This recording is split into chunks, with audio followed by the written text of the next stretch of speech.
ಇವತ್ತು ನಾಗರ ಪಂಚಮಿ. ಈ ಹಿನ್ನೆಲೆಯಲ್ಲಿ ಬೆಳಗ್ಗೆಯಿಂದಲೇ ನಾಗರ ದೇಗುಲಗಳಿಗೆ ವಿಶೇಷ ಪೂಜೆ ಪುನಸ್ಕಾರಗಳು ನಡೀತಾ ಇವೆ. ಬೆಂಗಳೂರಿನ ಹನುಮಂತನಗರದ ಸುಬ್ರಹ್ಮಣ್ಯ ದೇಗುಲದಲ್ಲಿ ಕೂಡ ವಿಶೇಷ ಪೂಜೆ ನಡೀತಾ ಇದೆ.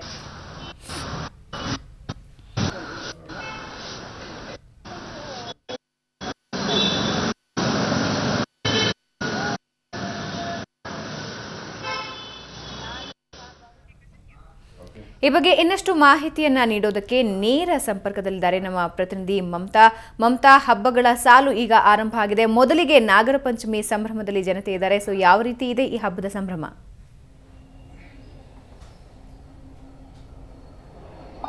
ಭಾವನಾ, ಶ್ರಾವಣ ಶುರುವಾಯಿತು ಅಂತಂದ್ರೆ ಹಬ್ಬಗಳ ಸಾಲು ಶುರುವಾಗುತ್ತೆ ಅಂತಲೇ ಅರ್ಥ. ಅದರಲ್ಲೂ ಮೊದಲಿಗೆ ಬರುವಂಥದ್ದು ನಾಗರ ಪಂಚಮಿ ಹಬ್ಬ.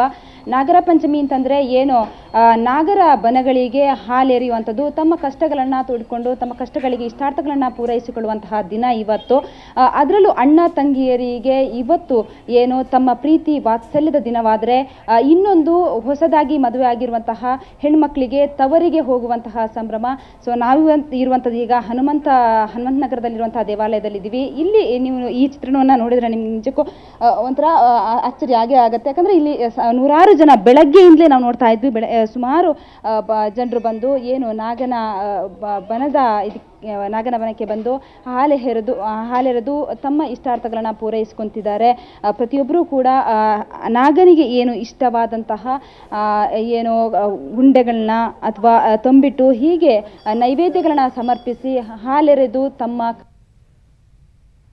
ಮಾಡಿದರೆ ಮಕ್ಕಳಾಗುತ್ತೆ ಅನ್ನುವಂತಹ ಒಂದು ನಂಬಿಕೆ ಇರುತ್ತೆ. ಹಾಗಾಗಿ ಎಲ್ಲರೂ ಅಂದ್ರೆ ಇದು ಮುಖ್ಯವಾಗಿ ಹೆಂಗಳೆಯರಿಗೆ ಇರುವಂತಹ ಹಬ್ಬ. ಹಾಗಾಗಿ ಬೆಳಗ್ಗೆಯಿಂದಲೇ ಸುಮಾರು ನೂರಾರು ಜನ ಬಂದು ತಮ್ಮ ಕಷ್ಟಗಳನ್ನ ಪೂರೈಸ್ಕೊತಾ ಇದ್ದಾರೆ. ಈ ಬಗ್ಗೆ ನಮ್ಮ ಜೊತೆ ಮಾತಾಡೋದಕ್ಕೆ ಇಲ್ಲಿರುವಂತಹ ಜನರು ಕೂಡ ಇದ್ದಾರೆ. ಅವರು ನಾಗರ ಪಂಚಮಿಯ ಬಗ್ಗೆ ಏನು ಹೇಳ್ತಾರೆ ಅನ್ನೋದನ್ನ ಅವ್ರ ಜೊತೆನೆ ಕೇಳೋಣ. ಮೇಡಮ್, ಬೆಳಗ್ಗೆಯಿಂದಲೇ ಪೂಜೆಯಲ್ಲಿ ಪಾಲ್ಗೊಂಡಿದ್ದೀರಿ, ಪೂಜೆ ಮಾಡ್ತಾ ಇದ್ದೀರಿ. ನಾಗರ ಪಂಚಮಿ ಅಂತಂದ್ರೆ ಏನು ವಿಶೇಷತೆ, ಏನು ನಂಬಿಕೆ ಇಟ್ಕೊಂಡಿದ್ದೀರಿ ನೀವು? ನಾಗರ ಪಂಚಮಿ ಅಂದರೆ ಮುಖ್ಯವಾಗಿ ಅಣ್ಣ ತಮ್ಮಂದಿರ ಹಬ್ಬ.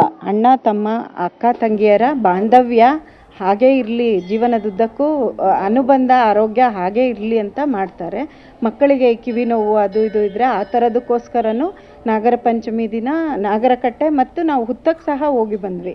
ಈಗ ವಿದ್ಯಾಪೀಠ ಸರ್ಕಲಲ್ಲಿರೋ ಹುತ್ತಕ್ಕೆ ಹೋಗೋದು, ಹಾಲೆರಿಯೋದು, ಈ ಎಳ್ಳುಂಡೆ, ಆಮೇಲೆ ಇದು ನೈವೇದ್ಯಕ್ಕೆ ಹೆಸರುಬೇಳೆ, ಎಳ್ಳುಂಡೆ ಇದೆಲ್ಲ ಇಂಪಾರ್ಟೆಂಟ್ ಆಗಿ ಇಡ್ತಾರೆ.